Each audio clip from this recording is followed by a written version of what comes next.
Welcome to Bounce, playful, unfussy conversations with SoCal's arts and culture stars. I'm your host, Susan Petrella, a lifelong arts and culture patron / advocate, and the rockstar consultant who rockets your business to success. Each Wednesday and sometimes Thursday and Friday, I'm hanging out with cool, clever, creative individuals. Ada Pullini Brown is a visual artist, curator, retired professor of painting and drawing at Rio Hondo College, and a co-founder of At Travel, a painting residency program in France and Italy. Hi, Ada. Welcome to Bounce. Thank you. She has a most interesting, I don't even know where to start, because she has a very interesting background from a childhood in an Italian kind of centric family and neighborhood in Queens. You went on to graduate from arts high school, went on to college, Yes. went on to a very wonderful program for what you've spoken about it at Sarah Lawrence in Italy, then went to Houston for an MFA, and have joined us in California, I guess, in 1994. So I want to talk about Sarah Lawrence, that program, because I think that will inform what we're going to later talk about, the paintings that are in the current exhibit at Coastline Cloud 9. When I was an undergraduate at Queens College, there was a poster on the wall inviting artists to paint in France, which to me was this dream to do. I'd been studying art history and painting, and of course had taken all the art history classes about 19th century French painting. So I applied and got into this program, and it was in the south of France, started by a man named Bernard Freme, who was there during World War II and started buying property in a little village called Lacoste. And then in the south of France. And he then worked with Sarah Lawrence College to create a program bringing artists. I think the school is still there, and I don't know who owns it. It's gone through various reiterations. So I went to France for the first time and spent the first week at the Louvre every single day, crying in front of these paintings that I loved, and then went down to the south of France and painted landscapes. And we took a car one day and drove up to the top of this mountain above Bonheur, and I saw sheep on the mountains and cowbells or whatever sounds in the sky. And I do remember saying to myself then, if I could spend the rest of my life painting and traveling, I would be happy. But there is also, but I think the landscape was important to you from taking that away from that program. Yeah, it was the immensity of the sky and the land that I didn't really get the opportunity to see, because in Queens, it was more suburban, but there were trees and there were buildings. And then I went to school in Manhattan. You come out of the subway, you walk out of this hole in the ground, and all you see is a slit of sky. And going to Texas for the first time, but before that to France, and seeing this immense 180-degree sky and land, and so much land on the top of that mountain, it just blew me away, as this is all I want to do, is I want to paint what I see, and I want to travel the world to see art. And At Travel, so tell us about that. It's actually art travel, A-R-T travel. Okay. Art travel. It started when I was still in New York. This was after graduate school. I got hired to assist an international arts workshop program. Because I spoke Italian, I was able to help them. And I went to Assisi for the first time and painted in Italy. And I was fulfilling that dream of going to Europe and painting. And then when I moved to California in '93, I taught at a school called the Brentwood Arts Center. And they had always wanted a travel program, and they invited me to create one for them. And I knew exactly where to go and how to run one from my experiences before that. And so for about 20 years, I ran Art Travel, which we made a company out of it, and it became my company. And we brought artists from mostly the Brentwood Arts Center, but from other places, to come to Europe with me and to study landscape painting. So I taught at that point. I was teaching landscape painting, and I was getting to paint. So that was a fulfillment of a dream that I had back from as an undergraduate. And I think travel, I always told my students while I was teaching, just travel, go somewhere, see the world. The most important thing you can do as an artist and as a human being is to see as much of the world as you possibly can. But besides painting, we talked about a very interesting other trajectory, which was the printmaking. And what is that, CZ? That was kind of an interesting, tangent to where you did printmaking and such. Well, I took a printmaking class as an undergraduate at Queens College, and I did fall in love with it. I had some really good teachers, Mary Frank, Michael Major, who did monoprinting. So I did etching and woodblock and monoprinting. And then when I was in graduate school, I did some lithography. But when I came here to when I was in New York after graduate school, I went to the Bob Blackburn printmaking workshop, who was a fairly famous printmaking workshop at that time, and I was amongst all these wonderful printmakers in New York. When I came to Los Angeles, I was sort of lost, didn't know anything, and I saw this poster that said printmaking at Self-Help Graphics, and it wasn't very far from where I was living at the brewery at the time. So I called the number, and I said, I'd like to do some printmaking. And they said, well, you'll have to talk to Sister Karen first. And I thought, is this a cult? What am I involved in? This is where, LA was woohoo land, from New York. So I went there and I showed my portfolio to Sister Karen, and she was a Franciscan nun who had studied with Corita Kent. And she was an artist and started this program in East LA. So she looked at my portfolio and she said, okay, you can come do printmaking. Because I had the experience of the travel program and other things, I had some business acumen, and I had taken a little bookkeeping class to make a living, kept me from waitressing in New York. And she asked me to be their bookkeeper at one point, and so I was printing, and I had access to the press all the time as a result, and I was printmaking. And then I was invited in to be in some of these ateliers that they did, where 10 artists a year are selected, and we all print with the master printmaker, and then we split the prints amongst each other. So I did 3 ateliers, a couple of special projects. And the last special project I did with Self-Help Graphics was 2000, sorry, it was 2000. Okay. And so it was, 2019, sorry, it was just before the whole COVID thing started. So that was my last project, which was a utopia dystopia project. And I love printmaking. It's wonderful, but you have to have a press. Right. and a master printmaker helps a lot. But, I go between painting and printmaking, and I love to draw. In my studio, I host a group of artists. Some are here. We draw from a model that we hire together and draw. So my practice includes all of that. Mm-hmm. Painting, I think, is central, but drawing, printmaking, whenever I can, I do it. So are you in the archives then for Self-Help Graphics? I am in the archives of Self-Help Graphics. The Santa Barbara University has an archive of Self-Help Graphics. My work is in LACMA, and it's work that I did at Self-Help Graphics in their print and drawing collection. And I think they just bought the last project, the Utopia Dystopia project. So I don't know if they bought the whole. It was a deck of cards, 52 cards, and you had to do 2 cards that. One was dystopian, one was utopian, and they just handed you a card. So I got a Queen of Hearts, and I got 5 of Hearts and the Queen of Spades. So I had to do something with that. Okay. So it was an interesting project. It's a wonderful place. I'm very familiar with Self-Help is a gem. Yes. It is really, and after Sister Karen died, it was really having a hard time, and it has come back, and it is flourishing really well now. They have a new space and everything.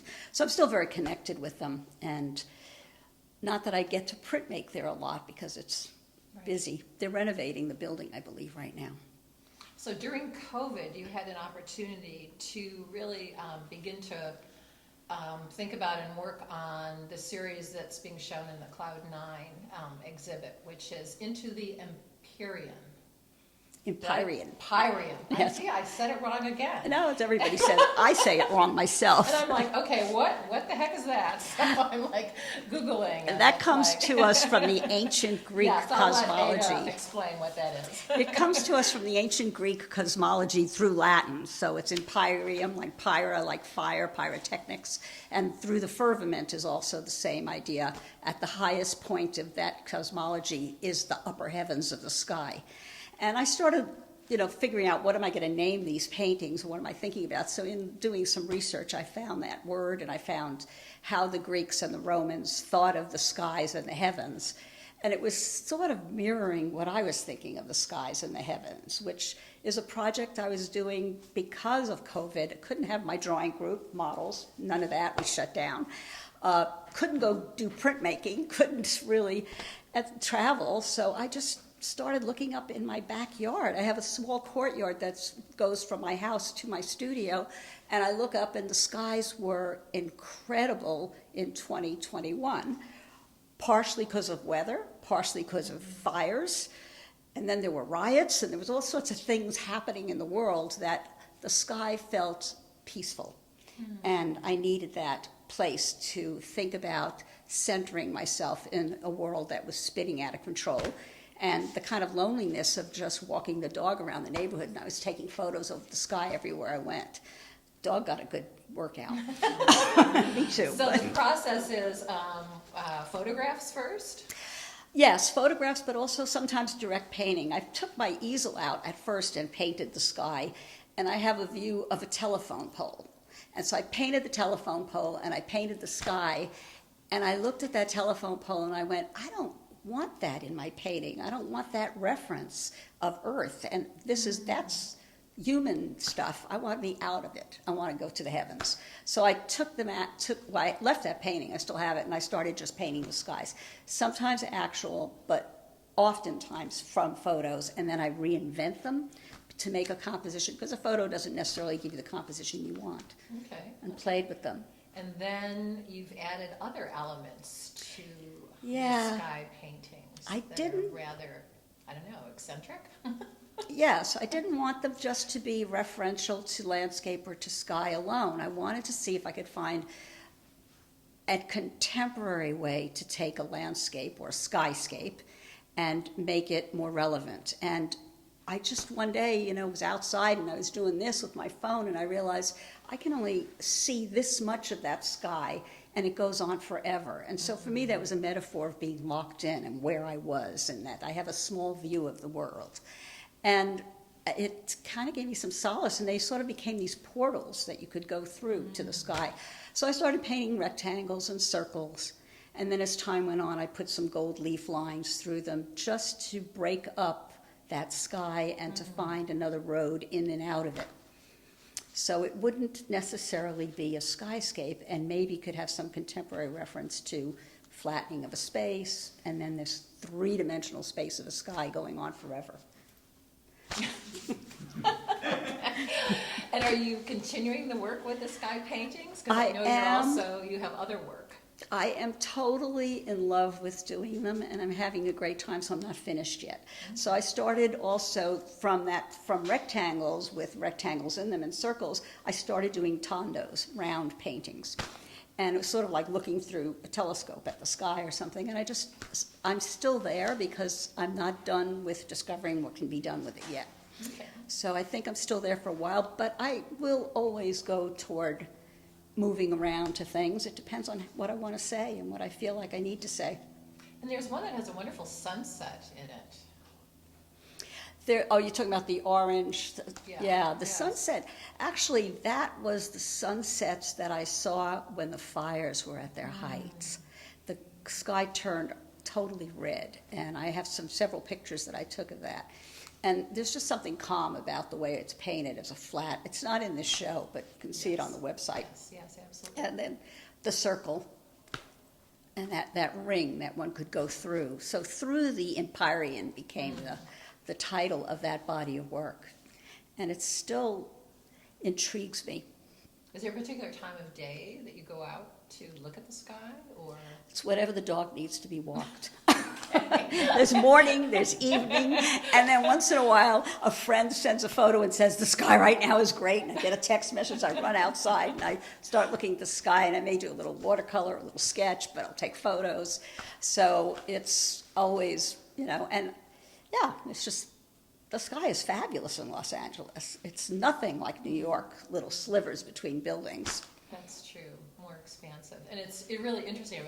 I was talking to a friend of mine, and his mom moved into memory care, and I don't know why we were talking about the sky and clouds or whatever, and his mother remembers like when they were setting off the nuclear explosions in, New Mexico or whatever, Wow. and the clouds the clouds that she could see, in the California sky or whatever. And I was like, oh, I wonder what they dropped on all of us. Let's make it negative. Yeah, clouds can be problematic. Yeah, They're it's mushroom true. clouds, that's true. Well, and not the same too you grew up on the East Coast and I grew up on the East Coast, and so very different. My husband grew up he grew it's up very in different, Oklahoma, New Mexico. The weather in the sky. Yeah, so he grew up in New Mexico, and he has memories of family members who worked up there. And you have some other work that has kind of caught your attention too, so let's talk about that. Well, I have a couple of series. I tend to work in series. I've done series of Veiled Women, and that came about from, I was flying back from Europe, and I was in the airport. I was in Orly Airport trying to take a little flight to somewhere, I don't remember now, and it was hot as heck. I mean, for some reason, the whole airport was really hot too, and I'm wearing a sleeveless tank top. And I feel someone pinching my arm behind me. We're on line about to go into these areas to wait. And I turn around, and it's a woman dressed in a complete abaya. She is completely covered head to toe. All I could see were her eyes. And she takes her two fingers and points at me and rubs them together and then points at my arm like, shame on you. How could you do that? How could you be? And I looked at her, and I just went, hot. I started moving my shirt up and down and waving my hands and said, how could you be like that? And we're communicating to each other. And I could see that she was smiling by her eyes. And I was smiling at her. And so we both looked at each other, and we both shrugged each other's shoulders, and she went off to one side of a waiting room. I went off to the other side of the waiting room. And at that moment, I started thinking about veiling. And when I got home back to, I was in LA at the time, and I got home to LA, I had a model, and I asked her to throw a sheet over herself. And it was just so interesting. She was Israeli. She lives in Israel now. She was Israeli, and she said, I know exactly what you want. She put it on and put it properly and wore the sheet over herself. And she was barefoot and sitting on a stool, and I did a drawing of that. And it was, after that, I just kept looking at veiling, and then I realized, and I just started doing a whole series of women in veils. I even bought the whole outfit you can get it on Amazon. I bought the outfit, I had a model in it, I had myself in it, and I started painting these portraits of the veiled women. And I had been to, at that point I had already gone to Istanbul, and I fell in love with the mosques and the beautiful colors and the paintings. So I used some of those patterns in the back of those as the background on those portraits and paintings. And it was then that I realized, wait a minute. When I was going to school as a child and the nuns were trying to teach me how to be a good girl, it didn't work. They were wearing a medieval costume of the same period, which had white in it, but white collar, but they were dressed in black and completely covered. And when my sister got married, which I didn't do it the way my mother wanted for my marriage, but my sister got married, she had this white veil over her. Oh, yeah, right. And I did remember also going to church, and on Fridays, or when women went to church, I forget now, they had to wear a black lace over them. So I remembered that as well. So veiling takes place in my culture too. And I started reading about it and understanding a little bit more about why veiling happens.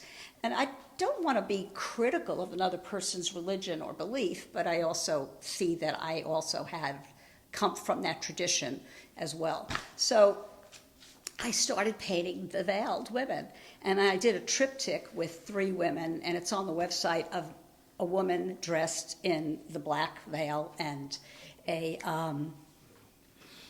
another bride with veil, and then the nun. So Is that series, are you done with that series? I still will come back to it. Nothing is ever done in my life. I'll be dead when it's done. I'm just working on it. If I'm interested in it again, I might be interested in it again. I'm not actively working on it the way I am the skies right now. The skies, okay. And then another series was The Migrants. And it was again, travel and then the news and hearing and understanding that this time in history there are more people migrating because of war, because of climate, and it's getting worse. And so I ended up doing 3 large 48 by 48 panels, but I wanted to have them each represent the culture that I was coming from. So I had, when I was in Istanbul, I bought I always go to an art store wherever I go. So in Istanbul, I found stencils sold in the art store with the same patterns that were on the tile work. So using that stencil work, I did that. I did a painting of the women veiled and dressing, and she's holding a child and walking. So that's migrant number 1. Migrant number 2, I had these African children running, and that was, again, from imagery that I saw in newspapers and history books, and used that as the figures running through space. And I found these block stamps that are used in Africa. I got them at the British Museum, but they're African and they're used to make patterns on fabric. And I stamped that all the way through. So it's hard unless you go to the website to see that and zoom in close, you won't understand. And I gave a gold frame kind of painting around them. And then the final one that I did in that series was, of the big paintings, was a young woman holding a child in her hand and another child in her arms. And these are silhouettes running through a space that's made with a chain link fence and barbed wire.